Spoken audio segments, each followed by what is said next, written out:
what would starting salaries be, Shashi? Around, I'm saying, what are the industry standards? Okay. The thing here, Venu, is the range is very large. Okay, so somebody Okay. coming out of bachelor's, somebody coming out of the bachelor's out of the college, depending upon which vertical you get into and so on, I think the salary band could vary between let's say 8 lakhs to 15 lakhs per annum. And maybe for Okay. top tier colleges getting into some parts of the retail business, it could go all the way up to 18 lakhs or 20 lakhs. Oh, okay. Okay. Okay. That's actually a decent way to start off. And is it fairly fixed working hours, or do you have to be prepared to put in the extra mile? Because obviously, it's a very hectic kind of operation. Supermarkets, hypermarkets, department stores. Is there a difference, Shashi? Is or it's purely in terms of how big the store is? That's a good place to start the conversation, Venu. And I think the best way to think about this is from a consumer viewpoint and not from the viewpoint of the retailer. So a Right. supermarket is something that is very accessible. It's just very near your vicinity, and it offers a slightly lesser assortment and range, and maybe categories. But it's something that can solve for your daily life very effectively. And a hypermarket is a place that gives you the joy of shopping and exploring various categories and spending some good time, both with family and otherwise, and more retail therapy while it also fills up your kitchen and home needs. That would be a hypermarket for you. Okay. And when there is a big sale day, what have you found is among the hardest parts to navigate? Well, a big sale day is actually it's a very joyous moment for a retailer. Okay. There's nothing more exciting than when the store is full of customers. And I think the biggest thing that keeps us on our toes all the time on big sale days is making sure that the checkouts are efficient for the customers. Customers can spend any amount of their time shopping, but when they come to the checkout, that's when their time has to be The kind of rubber valued hits by the us. road, yeah. Yes, and Yeah. we need to be most efficient there. So that would be my biggest lookout on a big sale day. Okay.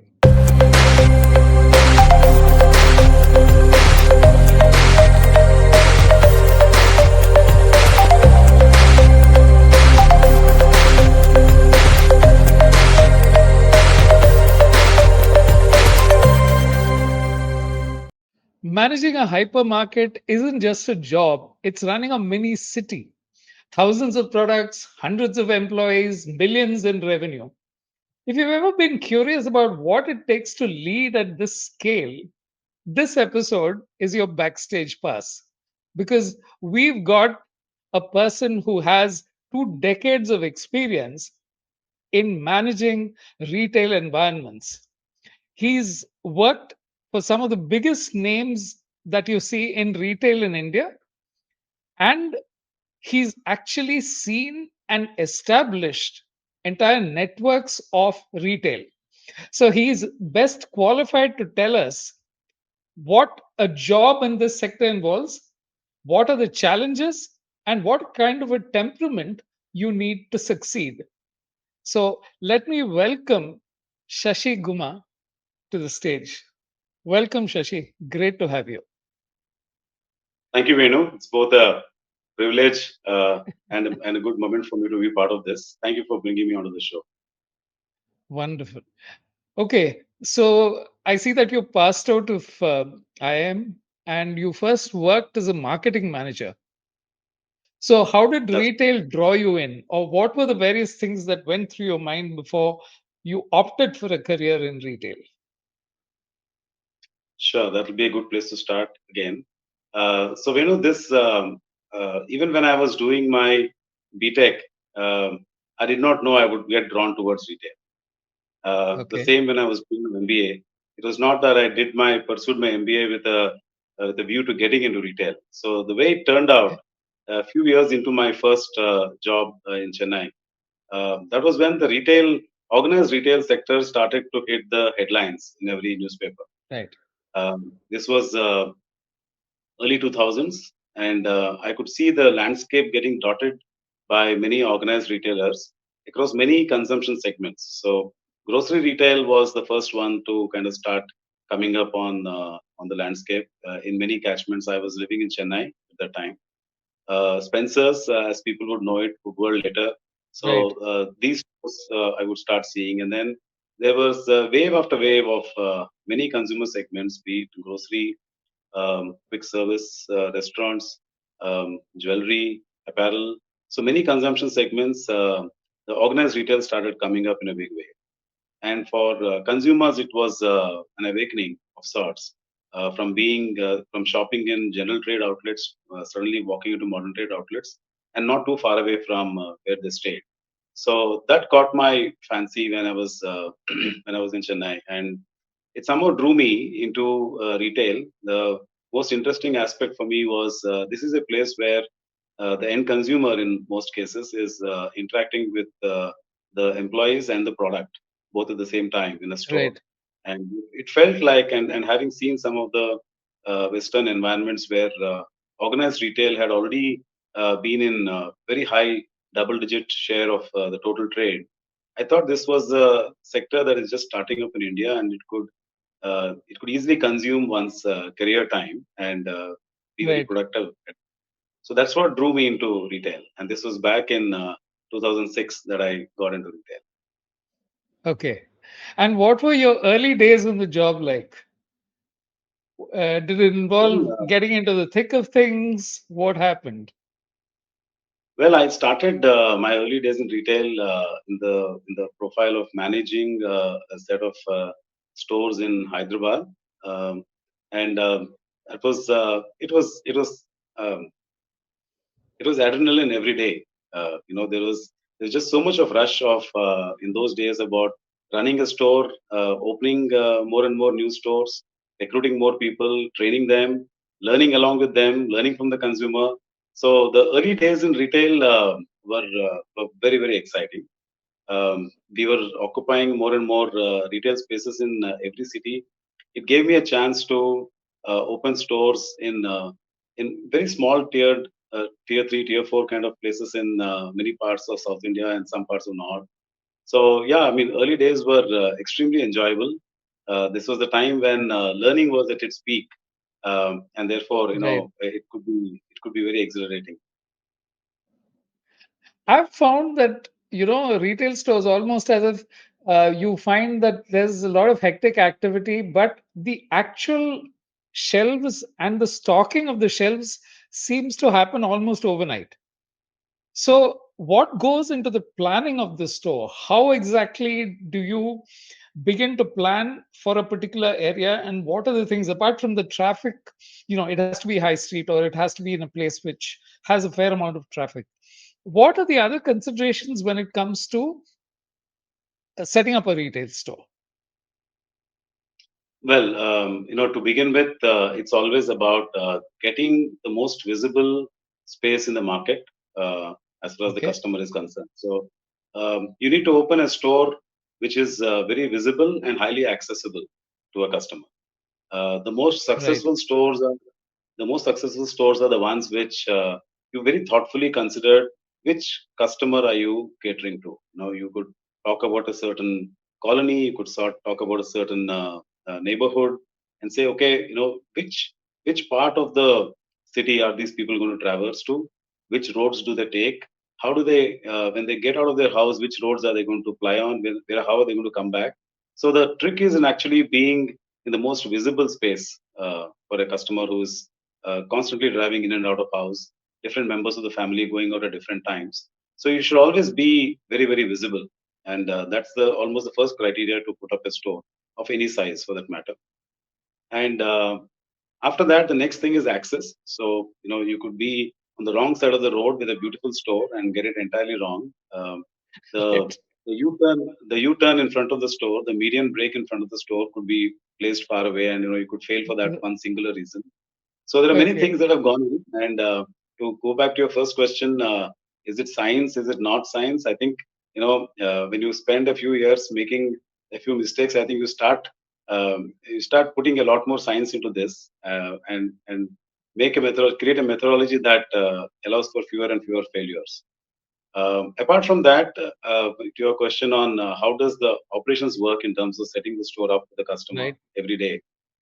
When a customer walks in, a customer is very unforgiving, and particularly in today's environment where, back in the day there were fewer stores for the customers to choose, but right now there are just so many options that customers are very unforgiving, and that kind of pushes the retailers to become more and more efficient. So the trick is in making sure that the store is ready at the time you up the shutter, right up from the first customer who walks in. The store is ready for the customer, and it stays that way till you down the shutter in the night. It takes a lot of effort from a lot of colleagues in the store, from a lot of colleagues in the back end, the warehousing, the logistics, transport, everybody, to make sure that the store is really up and running right up from the time you open to the customers, and that's what keeps the excitement going as far as the retailer is concerned. That you're Yeah. maximizing opportunity with every footfall that's coming through the door. So, do you get a sense of how this customer is going to behave? You have the window shoppers, you have the people who are intent on buying stuff, whereas there are people who might be in two minds. Is it fairly easy to predict customer behavior, or do you have to fall back on data that comes in? And have you, over the years, begun to sort of figure out what exactly is happening when people walk in? Good point. So um, I think the first part of your question of trying to predict what a customer is going to do when they enter, different segments of retail will probably experience things differently. There could be a Okay, customer who's just come in for browsing interest and not for buying right, interest. That would be predominantly true of high-end consumer goods. But when you're operating a grocery retail store, then invariably every customer who's walking in would always be trying to fulfill a need. Now, how large okay, that need is, what exactly are they looking out for? Those could be different from customer to customer, start of the month to middle of the month to end of the month, and so on. But invariably, I think in a grocery store, customers are always coming in to fulfill a very immediate need in their house. Now, how does data and all of these come into it? I think there were in the past many ways this business was operating. One of the primary ways was there was always this buying cycle, payday kind of a time in a month when the first 7 8 days you would find people filling up their baskets and trolleys with larger amount of merchandise. right. But I think that kind of changed many times over the last 2 decades that I've been operating in this industry. Maybe it's the credit cards that came in to begin with, which did not um, require you to shop only when you got a salary. To the current day Right. and age when you just have to think of a requirement, and somebody is knocking on your door in 8 minutes, 9 minutes. So the shopper behavior has changed tremendously over the years, and that's the challenge for a retailer to kind of be abreast of these changes and intercept the customer in their need and uh, want of their particular shopping mission. So it's been changing quite rapidly, and that's always been a Okay. challenge both for offline and online retailers equally so. You mentioned when you began that you saw the sector of organized retail in India begin to take off. The difference, I thought, in the US is that it had a long history. It had about 30, 40 years or whatever earlier. But you were almost running parallel to the rise of e commerce in India itself. How has that affected retail in India? Or do you think that that has really not impacted retail very much? Oh, it's definitely been very, very disruptive. And the truth is that there was a time when there was only offline retail, and there was a time when there was Okay. only e-commerce. And there is today's day and age where e-commerce has given way to quick commerce, both electronic in a Right, certain sense, but quick commerce is a more um, advanced version of e-commerce way of shopping, so to right. say. It's just so much instantaneous. The fact Right. that happened in Indian markets is all the three phases did exist. There was a phase when there was only general trade, and modern trade was just happening to come up on the stage. There was a time when modern trade also went through two phases. There were days when it started off with smaller convenience stores, what we call as supermarkets in our country, and then there was a phase when large hypermarkets were also coming up very rapidly. So there were both those phases, and at that time, Okay. supermarkets had to kind of reinvigorate and rediscover their model and their reason for existence when hypermarkets were giving better choice, better prices. So there's a continuous evolution of the formats that have been happening over this period of time till e-commerce came on stage. And e-commerce probably was on for about 10 years before the quick commerce started coming up, which was, of course, accelerated many times over during the pandemic that we all suffered in. So I think all the four stages have been seen in India, except that they've been coming at you faster, and I guess much Yeah. faster than it happened in the Western world. So, And e-commerce. To answer your question, I think e-commerce is certainly a disruption to offline retail, and quick commerce is a disruption to e-commerce, the way we knew e-commerce. right. So, the interesting thing I would like to say is um, every channel in India has customers. We are a populous nation Right. with growing affordability and affluence. So, every channel in India has got customers. And the Right. converse is also very interestingly true, which is every customer is shopping across all channels.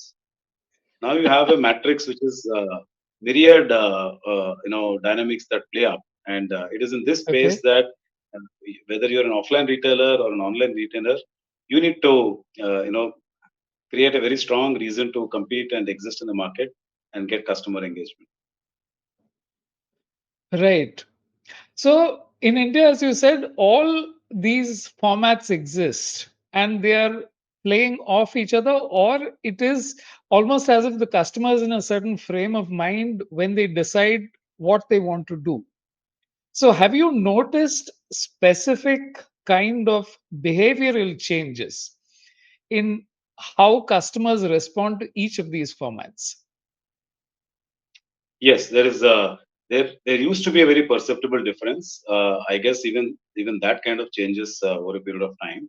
So if I take you back to a Right. time when supermarkets, which are small neighborhood stores, were the only predominant format that was existing.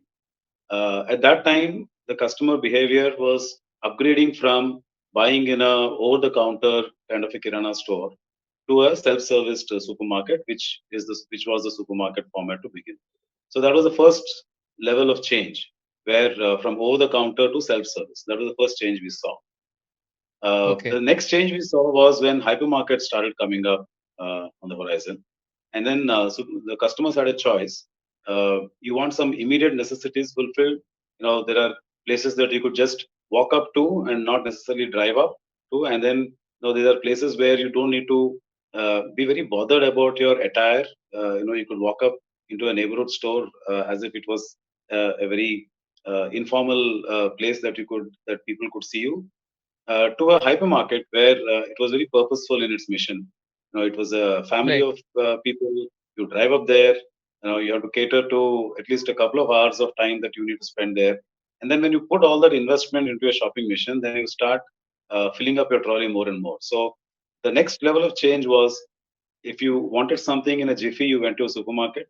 If you wanted to buy a large variety of products and also get great value, then you went to hypermarket. So see how the customer who hitherto was choosing between an over-the-counter to a self-service has started to choose between a self-service which was for convenience versus a self-service which was for value, right? And the next level of Right. change of behavior is when people said, "I am time-starved. I don't have time to go to a hypermarket." And weekends, everything comes down to the weekend, and maybe other things in their life started claiming their free time. And so e-commerce Right. was a way for the more affluent customer. But now Yeah. the most incredible feature right now is quick commerce, which is kind of democratizing all classes of people and probably all categories of merchandise, where everything is available. Kind of is very pampering in its nature, and I would dare say also creates a certain level of indiscipline in the shopper. because you could want Yes. just one thing, or you could want 10 things, but they can all come to your house in 10 minutes. Right. Right. So I'll just make some announcements and then come back to you, Shashi. I'm Perfect. speaking to Shashi Gumma on retail management. And he's been in the thick of the action right from the time retail took off in India. He spoke of how he was earlier interested in getting into retail back in 2006. So it's almost 2 decades of experience. He's seen the change with e commerce coming in. And he believes it's an action packed environment which is full of adrenaline. He talks of how the location of the store is extremely important in being able to drive traffic in, and how customers have adapted, adjusted, and changed over the years across these formats. And he believes that there is a place for each one of these formats. In the next stage, we'll be talking about what are the various roles within retail management. What are starting salaries? What bands of salaries are like? What is career progression like? And what draws people in? What kind of temperament do you need? So, Shashi, in terms of entering into retail, uh, what are the kind of qualifications that people need to have, and what are leaders looking at when they recruit? Great. I presume you're asking this in the context of people who are just starting up on their careers. Am I right in saying that? Yes, I'm talking of starting as well as progression, because they need to understand what that whole, what is it that they need to look at in the long term if they're entering, rather than just say, okay, I'll do this and then I'll move to the next level, whatever. How does it work? Right.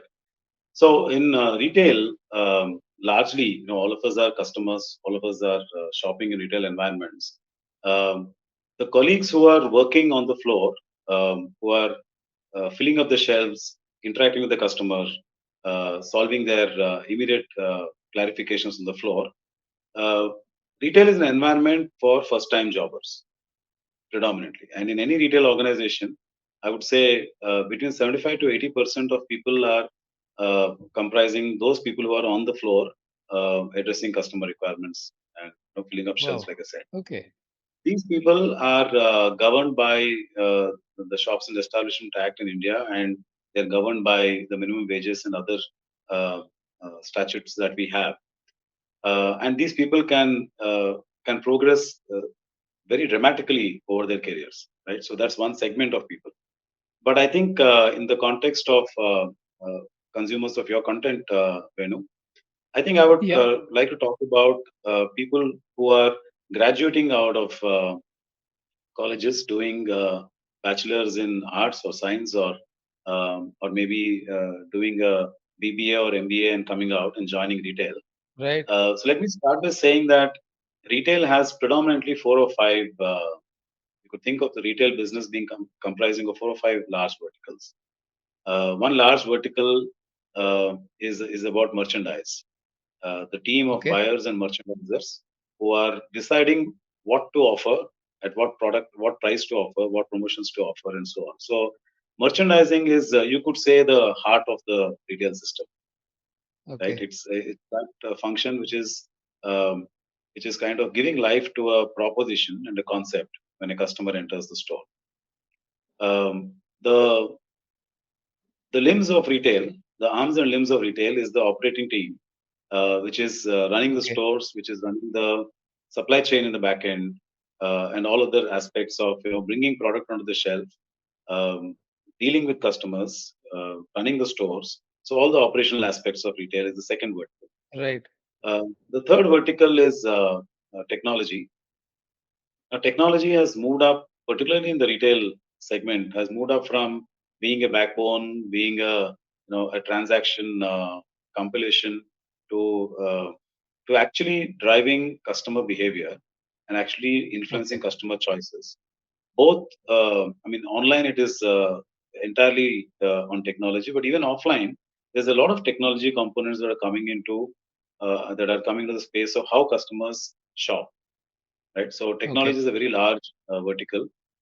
When retail started, it used to be the ERP running in the background. But now I think technology is at the forefront. And Okay. the fourth, I would say, is about people. Retail is extremely people oriented. There is Right. so much of there is so much of work to be done before a customer picks up a product on the shelf and takes it home, right? And the product is changing two or three hands and finally finding its place on the shelf. And there's a lot of people component in retail business. And in spite of all the advancements in technology and this um, looming thing around how AI is going to eat away jobs and so on, I think at a very core level, the customer is still looking for a human touch in any interface. Right. Um, Always. it may Yeah. be, yeah, it may be less than what it used to be back in the day, but I Right. think it's more need based. It's more there are times when I want interaction, there are times when I don't want interaction. But I think that's something that you can't entirely eliminate. And people play an extremely important role in dealing with customers on the shop floor or in the call Okay. centers when you're running online. So I think these are four large verticals of how retail operates. Great. Now, It's operations intensive. It's not like you're interacting with people and you have to be, ensure that customers get what they want. So, what are some of the traits that you believe set you up for succeeding in this? okay, so I think there's certain aptitude that is kind Right. of called for in retail. Um, eye for detail is very much part of the traits that makes you successful. You're in a shopping environment. Uh, this is not a selling environment. You are not a salesman Yeah. trying to sell a product to every customer. So the store has to store is the salesman himself, right, or herself. The store has to present itself to the customer with complete information, with enabling customers to make the right choice and so on. So the setup in the store is very very critical, and I Right. think eye for detail is one very important trait that is required. Um, Organization and discipline is very paramount in anybody who's getting into any aspect or any vertical of retail. Um, there's a lot of number crunching and analytics on a, constant basis in retail. So you don't need to be. This is not Okay. rocket science. You don't need to be a PhD in mathematics or any other discipline. But it's very important to be comfortable with numbers, and it can be taught. It doesn't mean that you need to have excelled in mathematics all through your academics. It can be taught. It can be learned. But yes, a Right. fair bit of uh, quantitative ability is required to do this job well in any aspect, in any part of the business. Um, I would say two paramount capabilities are one is your comfort to deal with to interact with a lot of customers shopping. So Customers. Yeah. it, uh, Yeah. so it can make a very introverted person also an extroverted person. And the other thing being that this is end of the day, it's such a large team effort every day. It's like pulling off a show in the theater every day, right? It's the same show every day, but you Yeah. kind of pull it off for 65 days. So being very comfortable working in a team, and I Right. don't know whether leading and following, when the lines blur. When I'm on the shop floor, there is just so much learning that I get from my colleagues in the store. So Right. there's no fixed role of a leader follower. I think we just kind of work together, learn all the time, do all the time, and help each other out all the time. I think these are the traits that make a person love retail. But to your question on whether the work hours are very fixed, or how does it, is it exacting, is it very tiring and so on. There's no hiding away from the fact that retail is a tiring job. Okay, uh, it can be monotonous. It is not boring. Um, it is simple, but it's not easy, Right. right? So there are aspects of this job that can be very very absorbing, and Right. to the extent that any service industry, I think when you're in front of the customer, you can't be looking at the watch when you're in front of Right. a customer. But I also think that a good working environment in retail also has to take care of its employees. You can't have a fatigued and a tired employee in front of the customer, because if you did that, then your customer Very true. service would suffer.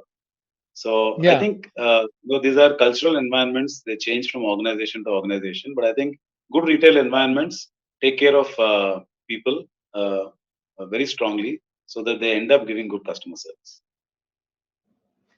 And just to expand on what you said, I've seen in Chennai, of course, you must be familiar with Nalli, and I've seen those people there.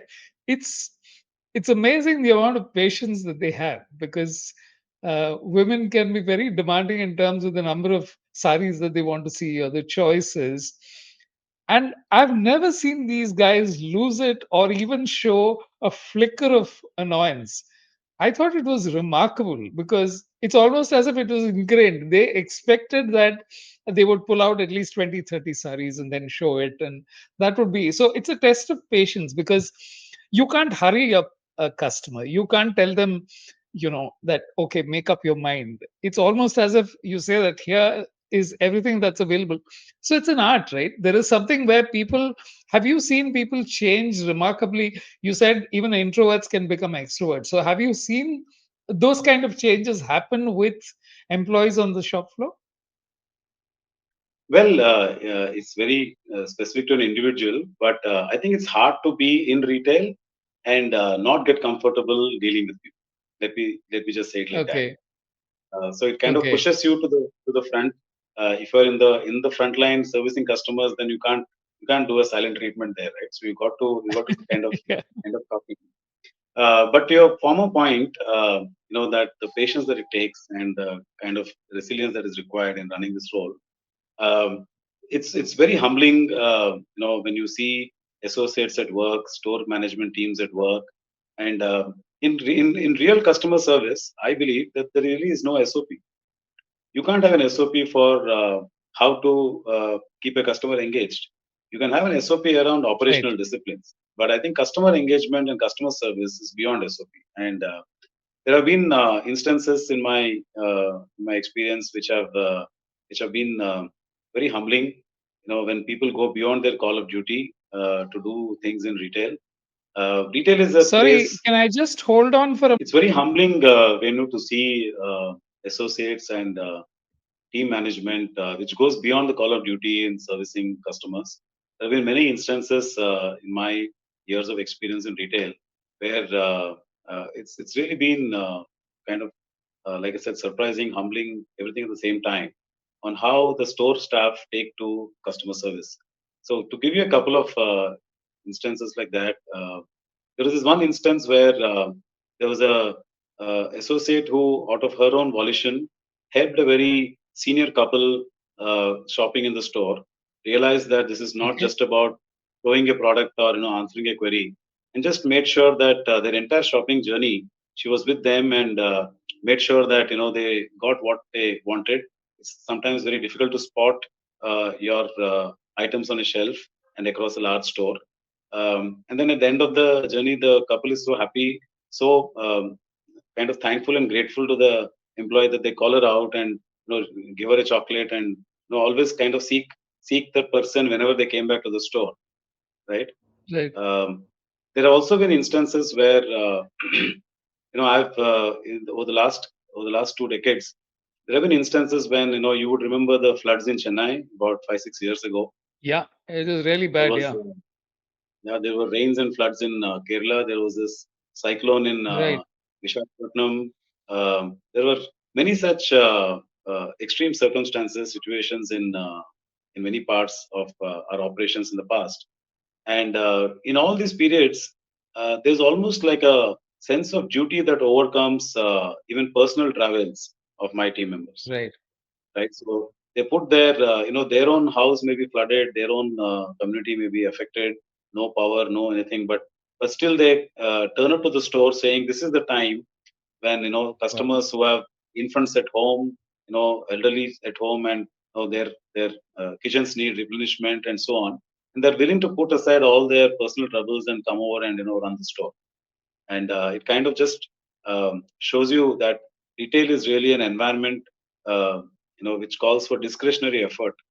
There's no SOP for these things.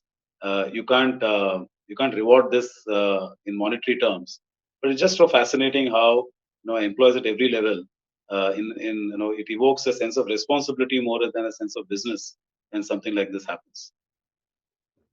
And how does progression happen? What kind of ways in which people, there is a designation change, of course, they could become store managers or they could become team leads or whatever. But how do responsibilities change as they progress? Okay. Uh, so if I take the operational route, then if somebody started as a store manager, the next step in their career is to become a area manager, where you Okay. from being a manager of one store, you're handling managers of let's say anywhere between 8 to 12 stores. So you're still a manager, but you're not running a store yourself. You graduate to say, how do I now not just be bothered about running one store well, but also look at business development, also look at business enhancement, look at building higher capabilities in a set of stores and so on. So that's the role of an area manager. And Okay. alongside, typically the salary growths in retail also are like when you make these jumps, the salary growths could be between 1.5x to 2x. So the progression on Oh, both responsibility and salary are kind of quite steep okay. in retail. So from Okay. a area manager, the next level is to be like a city manager or regional manager, where you're taking care of a entire city or a couple of cities nearby each other and so on. And then that puts you in line.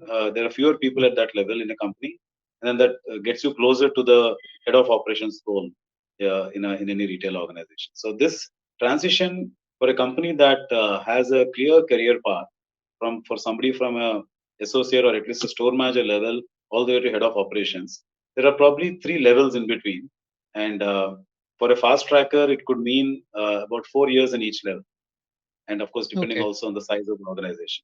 So that's how retail vertical could work for someone. The merchandising vertical is also very similar. You could start off as a assistant category manager. You could start off with a smaller segment of business. So you could be handling in a grocery environment. You could be handling, let us say, carbonated beverages or health drinks or uh, like a hair care or an oral care. So you start with a small segment, a small category, and then go up to a level where you are taking care of a larger version of the same thing. So you could be taking care of the entire FMCG category, for example, or you could be Okay. taking care of the entire grocery section, for example. So you go up at about three levels of gap between the place where you start to a place where you are the merchant head for the organization. So in Okay. retail across the verticals, the from a not at a level where you're a starting staffer on the floor, but if you are at a store manager or an equivalent grade upwards, there are probably three or four levels between that role and becoming a functional head or a CXO. So it's a fairly democratic place where growth can come very fast. The other Okay. feature about retail is the verticals are separated. Like I said, operations vertical or merchandising vertical or any Right. other vertical. Other than technology, which might mean that you need to have very specialized skills. Other Right. verticals, they are not really siloed. There are membranes which are fairly porous, right? So you could Okay. easily move from an operations vertical to a merchant vertical, a merchant vertical to a supply chain vertical, and you could kind of figure out what suits your interest best, what's where your capabilities can be exercised best, and so on. But in good retail organizations, both are simultaneously true. One is growing up the hierarchy, and second is experiencing multiple functions within retail. Okay. So is there some kind of a routine, a weekly meeting, or is there something that happens just before the store opens where the store manager gets people together? Is there some kind of daily thing required, or people know their roles and then just get on to it on a daily basis? How does it work? Oh yes, in the store, routines are very very important. Like I Okay. said, it's boring, but it's not monotonous. It could be boring, but it's never monotonous. So there's always Right. some, newer customers and interactions with customers. Everything kind of keeps you guessing as to what will be the next interaction Right. like. But having said Right. that, rituals are very important in a store. So the morning huddle, the huddle in the afternoon when both shifts of people are in the store at the same time, setting up the store for the next day, and in good times, celebrating the successes that happen in the store. And it also is an opportunity for the store manager to give a very lively and an enjoyable working environment to the staff in the store. And they come Right. together as a unit, celebrating small successes, paving way for bigger successes, and so on. And like I said, because the environment can be one of extremely high growth, you will always find people growing up from an associate level to a team leader level to a store manager level, and beyond. And I've in my last 20 years of experience seen leaders at various levels taking pride in how they've been able to grow careers of people who are part of their team once. Right, so it's Right. very democratic in that sense. It's very energizing in that sense. And rituals are important. Rituals exist in almost every function, and operations is the place where rituals are certainly followed across any organization. Yeah. Okay. I'll just make the announcements and come back. I'm talking to Shashi Gumma, and he detailed it out beautifully, I thought, in terms of the salaries, the entry levels, the four levels that you can grow up within the store retail environment, whether it's merchandising or operations or technology. He spoke of what is required to get ahead in the profession, the kind of helpful nature that you need to have to ensure that customers are well served. He spoke of being in that situation in the floods in Chennai where people came, they placed the need to be at the store and serve people higher than the problems they themselves were experiencing at home. So there's a certain amount of selflessness which as customers we don't tend to be very cognizant about what is really happening inside the store and what the lives of people who are working there are like. But he also showed how people who have the right capability and attitude can have extremely good career tracks. It's a well paid job. It's something that allows for a lot of prospects and growth. So if you've liked what you've heard so far, please share, subscribe, and tell your friends about what it means to take a look at the job in retail. And finally, where is this entire sector going? Because for someone who's already spent 2 decades and seen the changes in India, I'm sure Shashi has a lot of insights on what the trends are and what he sees happening in the immediate future. So, let's say we don't have stores the size of Walmart or Costco or those kind of things in India, Shashi. Do you think that that is never going to be an Indian requirement, or uh, they're fundamentally different in terms of mindset? How do you see it? Yeah, I think the environments are very, very different. Uh, Okay. large roads, heavy motor vehicle ownership, driving out with the gas being very very cheap, and then you enter a very very large space where everything you can buy everything that you wanted. Those are environments. They are definitely not suited to India, and Okay. I'm not sure if even in other economies where these are flourished, I'm not sure if these are going to be permanent fixtures. I think there will be change everywhere. Every time in the last 2 decades, every time it felt like, okay, this change that is coming up will probably be a very large change for a very long time to come, and you don't expect the next change to come and hit at you. Every time anybody thought so, I think the next change was only quicker to come and hit you. So these changes are kind of always coming at you. But to answer your question, are very large formats the right format for a country like India? I think the answer is no. We have very tough traffic conditions which prevent people from going too far away from their Right. house. I think that's the reason why we've been at the forefront of e-commerce and quick commerce, which is not seen in any other part of the world, and has made Right. its way into Indian markets. The other thing which is also true is when retail started, then there were many categories that were part of one retail store, departmental store, hypermarkets, as you call them.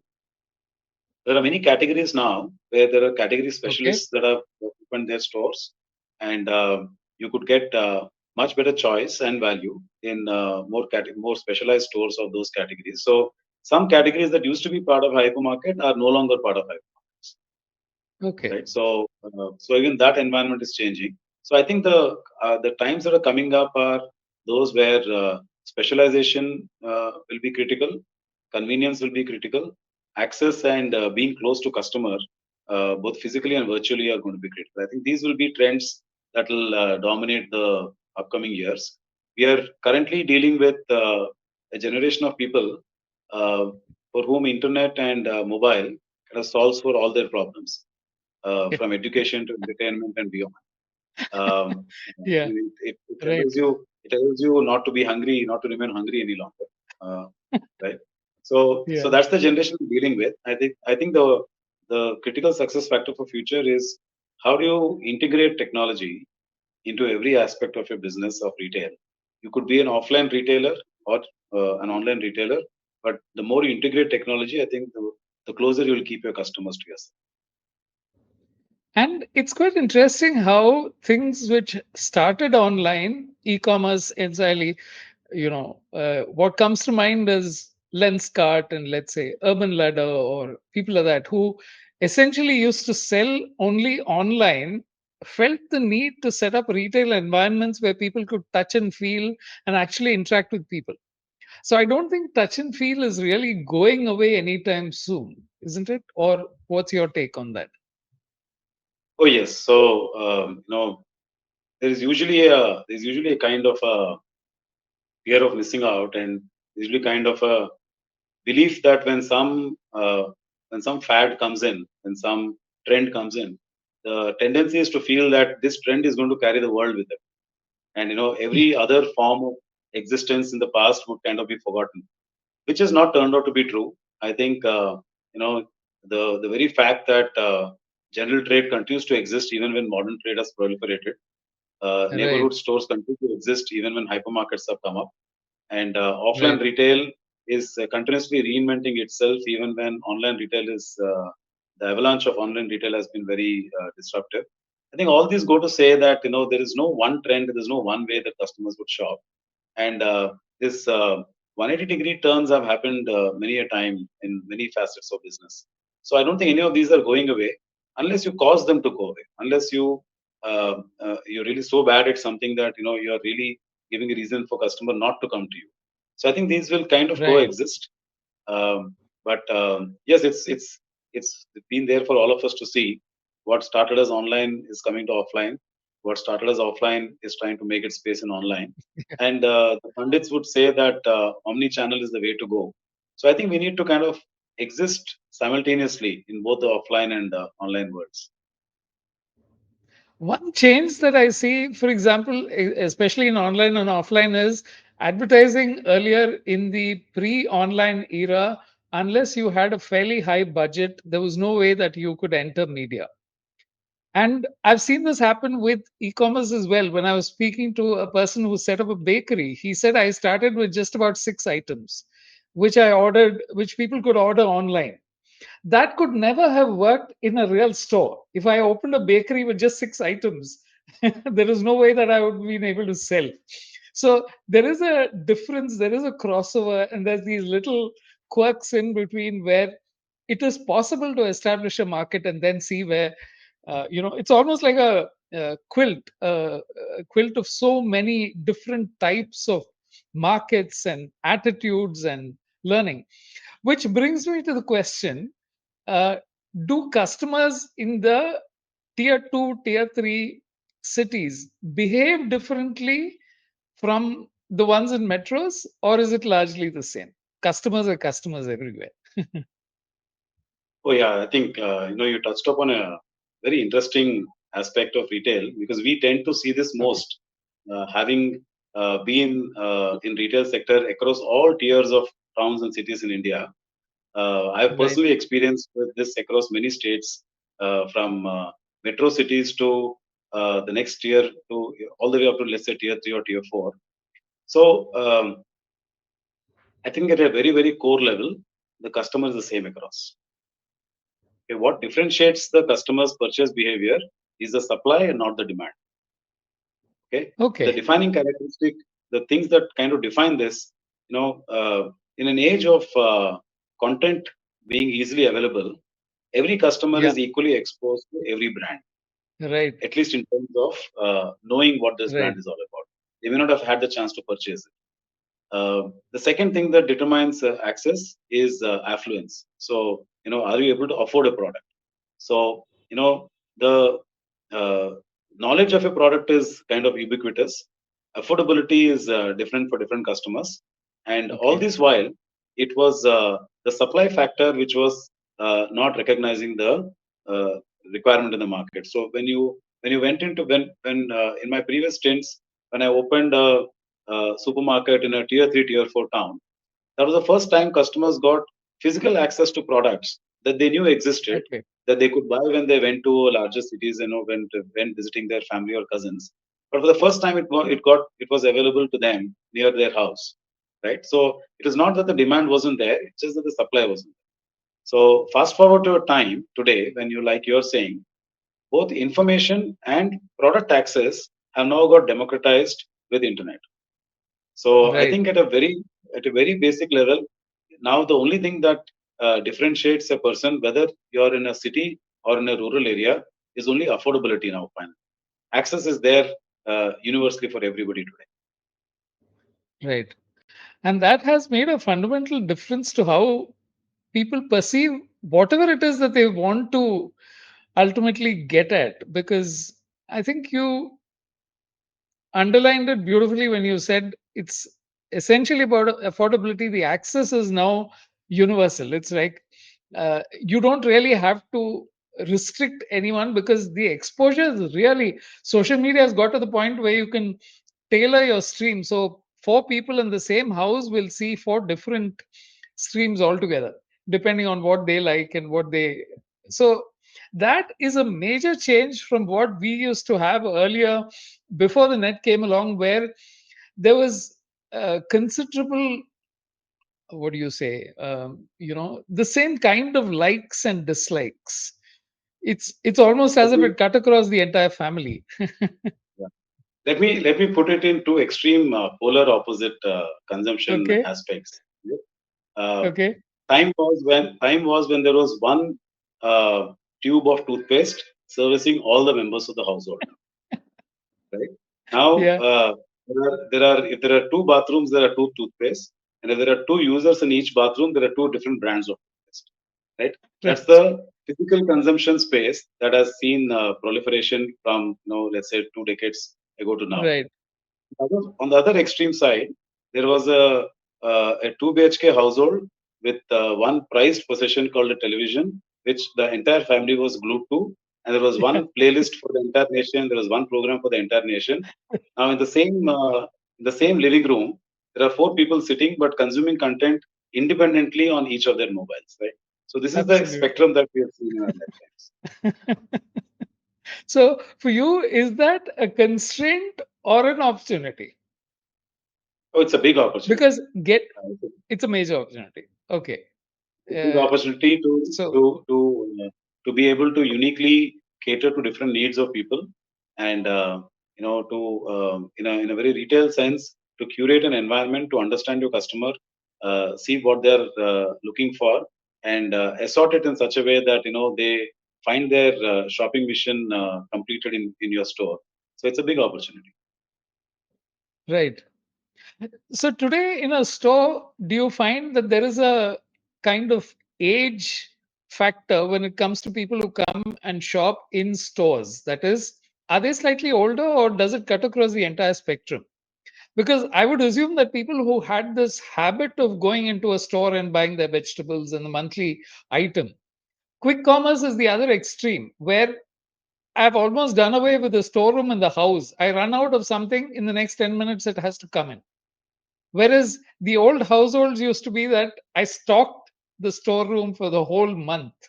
In Gujarat, I think there used to be this thing of buying groundnut oil for 6 months, or lentils for a certain amount of time. Those practices, I don't know if they continue or they continue with a very small set of people. What is your observation about customers, especially when it comes to retail, which is day-to-day products? What you said is very true. The profile of customers walking into the store, there is a large consumption channel space that is being occupied by online for more tech savvy and time scarce customers. So in large cities, when both husband and wife working in the house, they have much lesser time for doing the shopping activity. So they're obviously taking more and more to e-commerce. So as a result, the proportion of people walking into the store who are more on the elder side is definitely higher than what it used to be. The other thing that's changing is also that you don't have to earn money to spend money. So there are a lot more of kids with, uh, with GPay and other wallets in their phone who are able to come in and shop with rising affluence as well. So I think Right. statistically, kind of zoom out, you'll probably see fewer youngsters shopping.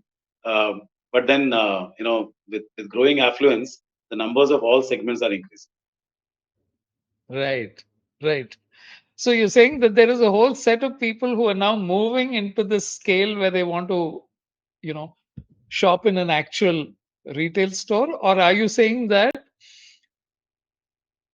there will be always be a set of people who want the experience of buying stuff in a store?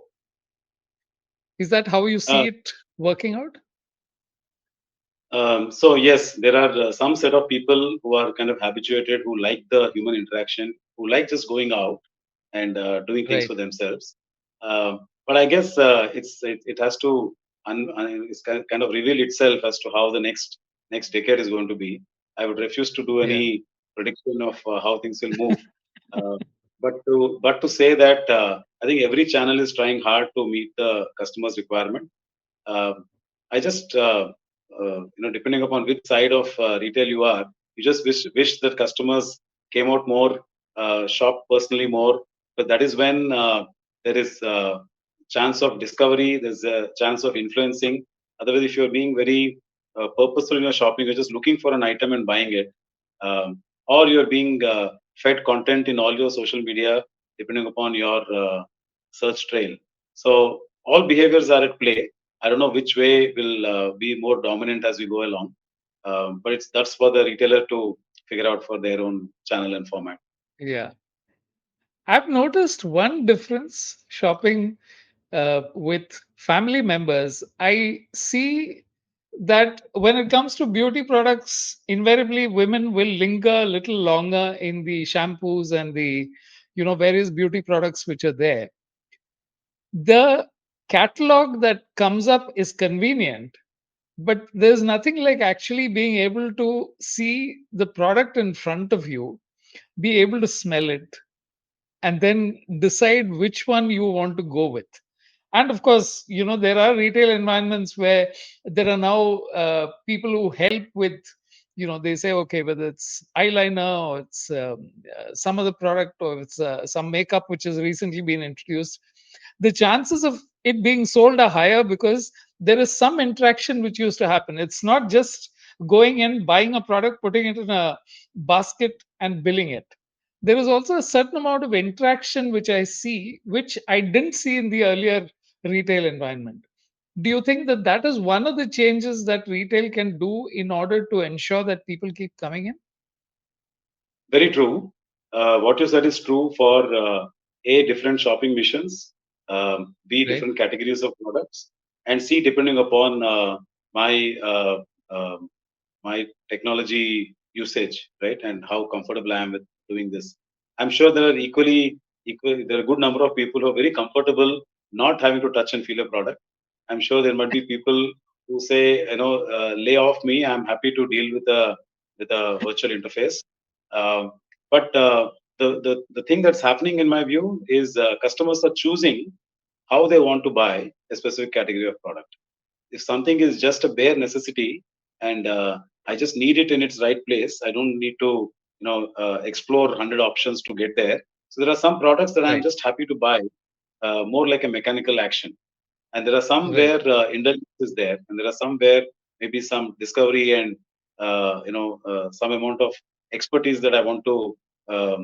I can help. I can get help with some expertise. I think all of these factors are at play, and the most important thing is I think customer is choosing on every shopping occasion how they want to interact with the category. Okay. Great. So, in closing, Shashi, do you have some words of advice for people who are looking for a career in retail? What kind of attitude works best? What should their temperament be, and what can they look forward to? Great. So 2 decades of my career now in retail, and I can see the next decade also being as exciting as the last 2 decades were. Constant change, change that keeps coming at you unrelentingly. Um, Right. what you need to kind of thrive in this environment is to be able to um, take on these changes that are coming, be very disciplined about how everyday work is happening in your business. But more importantly, I think you need to enjoy the activity of retail. The activity of curating Right. merchandise, the activity of running a store with discipline, the activity of servicing customers, whether offline or online. Being very meticulous with how a business is being run, and I think on top of everything, just the passion of a retailer is probably very different to many other trades. So if I can get that That's going to be the important aspect of that defines a career here. Great. So I'll sign off, Shashi. I'll just request you to hang on for a minute once I finish with the, um, you know, closing announcements and then come back to you.